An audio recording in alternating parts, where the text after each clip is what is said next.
हिमाचल प्रदेश मंत्रिमंडल की बैठक आज थोड़ा सा मुख्यमंत्री माननीय ठाकुर जयराम जी की अध्यक्षता में शिमला में संपन्न हुई। कोविड-19 की स्थिति में जो लॉकडाउन 2 प्रारंभ हुआ है और जिस प्रकार से सारी दुनिया में इस महामारी के कारण बड़े बड़े विकसित राष्ट्र कहे जाने वाले देश जो हेल्थ सर्विसेज की लिहाज से दुनिया के पहले दूसरे नंबर पर आते थे, उसमें से जो है वो स्थिति है। उसके मुकाबले पर हिंदुस्तान जो 135 करोड़ आबादी वाला देश है,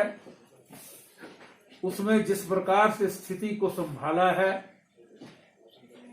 उसके लिए माननीय प्रधानमंत्री श्री नरेंद्र मोदी जी का धन्यवाद किया गया है, उनका अभिनंदन किया गया है और मंत्रिमंडल ने ये महसूस किया है कि जो लॉकडाउन 2 भी अनाउंस किया गया है वो स्वागत योग्य कदम है, क्योंकि दुनिया में कोविड-2 की कोई इलाज नहीं है,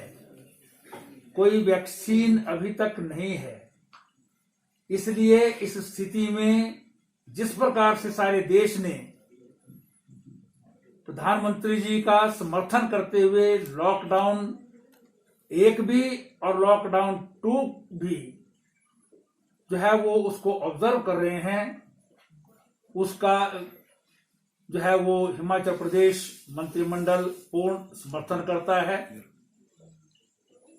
इस बैठक में जो एपिडेमिक एक्ट है उसको अप्रूवल दी गई, जो पहले जो है लागू कर दिया गया था उसको एक्स पोस्ट फैक्टो अप्रूवल जो है वो आज मंत्रिमंडल ने विधिवत रूप से दी है। बहुत सारे ऑर्डर्स जो इससे पूर्व में सरकार द्वारा माननीय मुख्यमंत्री द्वारा जो है दिए गए हैं, उन सब के जो है वो एक्सपोर्ट फैक्टो अप्रूवल जो है आज इस बैठक में दी गई है। इस बैठक में डिटेल्ड प्रेजेंटेशन हेल्थ डिपार्टमेंट द्वारा दी गई। इसकी पूरी डिटेल दूसरी प्रेजेंटेशन जो है वो फूड एंड सप्लाईज डिपार्टमेंट द्वारा जो है दी गई। हिमाचल प्रदेश में इस कोविड-19 की स्थिति में जो है वो फूड एंड सप्लाईज के फ्रंट पर क्या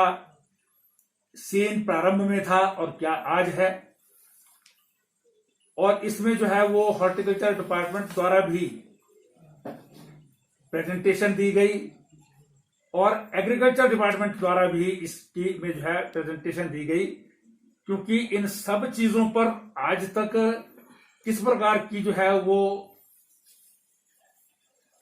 कार्य चल रहे हैं उसके बारे में भी जानकारी दी गई और आने वाले समय में क्या क्या रिलैक्सेशन इसमें संभव हो सकती हैं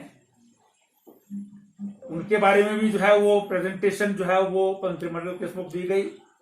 मंत्रिमंडल ने क्या क्या रिलैक्सेशन होनी है उसके लिए जो एक टास्क फोर्स जो है वो मुख्यमंत्री जी द्वारा बनाई गई है, श्री राम सुभग सिंह जी ACS की अध्यक्षता में, वो सारी चीजें जो है वो नोट्स लेकर के जो है वो इसको डिस्कस करेंगे और मुख्य सचिव के साथ जो है वो बैठ करके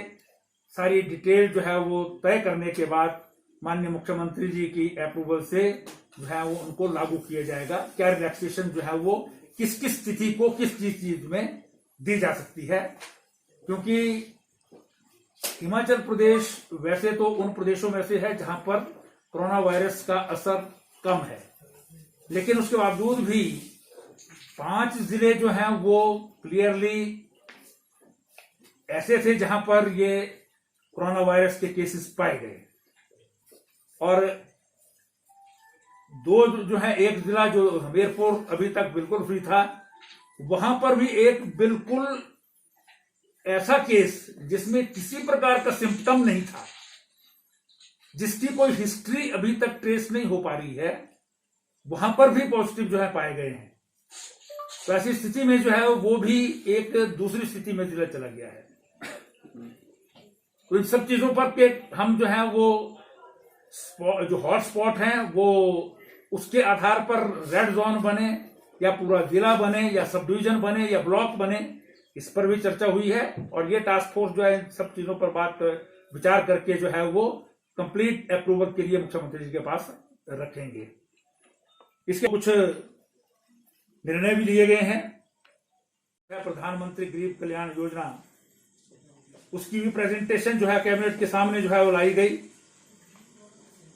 इसके अतिरिक्त fisheries, Himachal Pradesh fisheries rules 2020 जो है वो एडॉप्ट किए गए। इसमें कुछ जो है वो जो प्रॉपर इम्प्लीमेंटेशन हो एक्ट की, और डेवलपमेंटल काम है, कुछ समय होता है जिसमें बंद कर दी जाती है फिशिंग,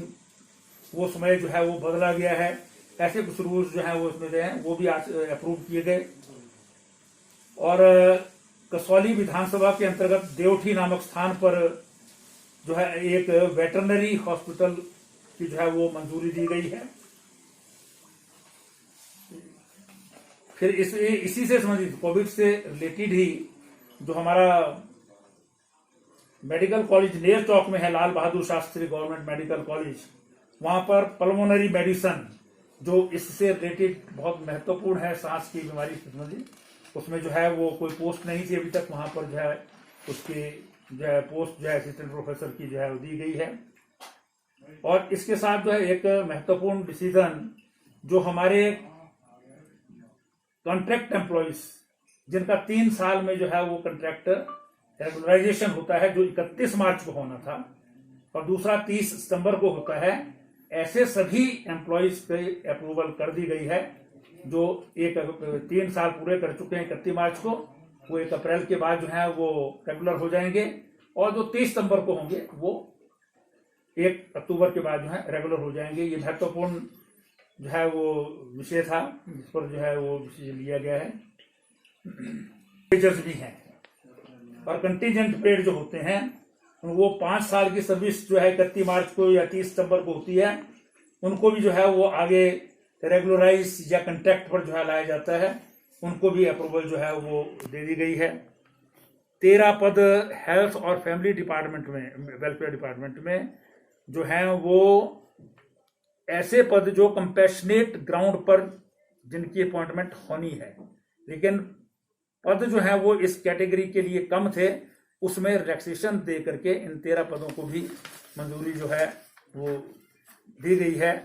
तो मुख्य रूप से जो है वो डिसीजन यही हैं। बाकी सारी जो है प्रेजेंटेशंस काफ़ी थी, इनके बारे में जो है वो आगामी जो कैबिनेट बैठक होगी उसमें सारी कम्प्रिहेंसिव जो है वो कोई पैकेज होगा, उस पर जो है वो सेक्रेटरीज को जो है वो बता दिया गया है कि अगली बार जो है वो बाकी चीजें हैं उनको जो है कैबिनेट में लाएंगे। जो केंद्र की गाड़ी है बेसिकली जो है वो डिस्ट्रिक्ट एडमिनिस्ट्रेशन जो है वो इसमें काम करता है, और कर्फ्यू है हिमाचल प्रदेश में जो लगा हुआ, और कर्फ्यू में एक्ट और रूल्स के मुताबिक भी district magistrate is the supreme authority. मंत्री जो है वो मॉनिटर करने के लिए कि कहीं राशन की कोई आवश्यकता है, कहीं पर जो है वो बाहर जाने वाले जो है एक्सोडस करने वाले ऐसे लोग तो नहीं है जो मजदूर वगैरह हैं, या कोई अंदर आने वाला है, या यहाँ पर हमको जो है वो हेल्थ की फैसिलिटीज की आवश्यकता है, उन सब चीजों के बारे में जो है वो मंत्री लोग भी अलग अलग जिलों में जो है वो मॉनिटर करें, उसका जो है वो एक सीरियसनेस जो है वो प्रदेश में दर्शाई गई है। तो वो भी अपने अपने जिले में जो है वो इस प्रकार की जो है वो सारी मॉनिटरिंग करते हैं और माननीय मुख्यमंत्री जी को फीडबैक देते हैं। उसके आधार पर फिर प्रदेश में जो बैठकें होती हैं उसमें वो तय करते हैं कि कहाँ कहाँ किस जिले में क्या करना है। सर जो ये सिम्टोमेटिक है, वो कोई सिम्टम नहीं है, उसका कोई हिस्ट्री नहीं है ट्रैवल की, पॉजिटिव पाए गए हैं। ऐसी स्थिति जो है वो हिमाचल प्रदेश के किसी स्थान पर ना हो, इसलिए जो है वो अभी हम सबसे मंत्रिमंडल ने अपील की है कि जो जहां पर है वहीं पर बना रहे। वो सब हमारे हैं, हिमाचल उनका है। कोई भी बाहर से आकर के जो है वो इस प्रकार से जो है यहाँ पर अगर प्रॉब्लम क्रिएट करेगा तो अपने आप को भी नुकसान में डालेगा और सारे प्रदेश को भी डालेगा। आज भी एक ऊना में जो है वो तबलीगी जमात का व्यक्ति जो है वो पॉजिटिव पाया गया है। तो इसलिए ये ट्रेवल हिस्ट्री बीच से कौन आ रहा है, कैसे आ रहा है, इस पर जो है थोड़ा रिस्ट्रेंट बरते हैं, ऐसा जो है सबका मानना था। सर टेस्टिंग वो किस तरह से जो है वो किसी की जो है वो प्राइमरी कांटेक्ट है, सेकेंडरी कांटेक्ट है, उस हिसाब से जो है वो पूरी हिस्ट्री ट्रेस करके जो है उनके जो है वो टेस्टिंग की जाती है। हालांकि जो प्रोटोकॉल है उससे ज्यादा आगे बढ़कर के हिमाचल प्रदेश टेस्टिंग कर रहा है और आगे जो है वो हम और इसको बढ़ाने वाले हैं, क्योंकि हमारा प्रदेश लगभग जो है वो इस वायरस से फ्री है अभी तक। अगर तबलीगी जमात के लोग ना आते तो शायद 2-4-5 केसेस के अलावा जो है यहाँ पर कोई इस प्रकार की बात ना होती। तो इसलिए आज की तारीख में भी सारे देश में इस बात की चर्चा है कि हिमाचल प्रदेश में जितनी सख्ती है, जो बहुत प्रमुख लोग भी आ रहे हैं उनको सारे दिल्ली से लेकर के कालका तक बड़ी आसानी से आ जाते हैं, लेकिन कालका से अंदर हिमाचल में आना जो है वो आसान काम नहीं है। तो इसलिए हम इसको मेंटेन करना चाहते हैं कि ठीक है लोगों को दिक्कत तो आ रही है, लेकिन अल्टीमेटली कोरोना से अगर आपको लड़ना है इस वायरस से तो हमको जो है ये इसका पालन करना ही पड़ेगा, वरना अमेरिका और इटली जैसे देश जो है वहां हजारों की संख्या में लोग मर रहे हैं, लाखों की संख्या में वहां संक्रमित हो रहे हैं। तो हिंदुस्तान जो है वो इसे अफोर्ड नहीं कर सकता और जो प्रधानमंत्री जी ने कदम उठाए हैं बहुत उचित कदम है, उन्हीं का पालन किया जाए। फोर्स बनाई है एक, जिसमें एसीएस राम सुभद्र सिंह जी हैं और दूसरे एसीएस जो हैं वो उसमें सेक्रेटरीज हैं, उनको वो इस पर सारी जो आज चर्चा हुई है उस चर्चा के आधार पर वो इसकी जो है वो कम्प्रिहेंसिव जो है वो नोट बनाएंगे। चीफ सेक्रेटरी के साथ जो है वो उसकी वेटिंग कराने के बाद माननीय मुख्यमंत्री जी इसको अप्रूवल देंगे, जो मंत्रिमंडल की मंजूरी सुनी जाएगी। रैपिड टेस्टिंग किट है वो प्रदेश में जो है काफी मात्रा में जो है वो पहुंच गए हैं। हम बिल्कुल जो बॉर्डर सील किए हुए हैं वहां पर जो है वो उससे टेस्टिंग करेंगे। अगर उसमें जो है वो कोई गड़बड़ पाई गई तो फर्दर टेस्टिंग जो रेगुलर होती है उसके लिए उनको रोक लिया जाएगा, अन्यथा उसके अनुसार जो है उस टेस्ट के अनुसार जो है वो फर्दर कार्रवाई की जाएगी। लेकिन प्रदेश में कोई भी बाहर से आए, वो चाहे इंस्टीट्यूशनल क्वारंटाइन में हो या होम क्वारंटाइन में हो, उसको जो है निश्चित रूप से जो है वो पीरियड पूरा करना पड़ेगा। 2 महत्वपूर्ण पॉलिटिकल बातें हैं सर।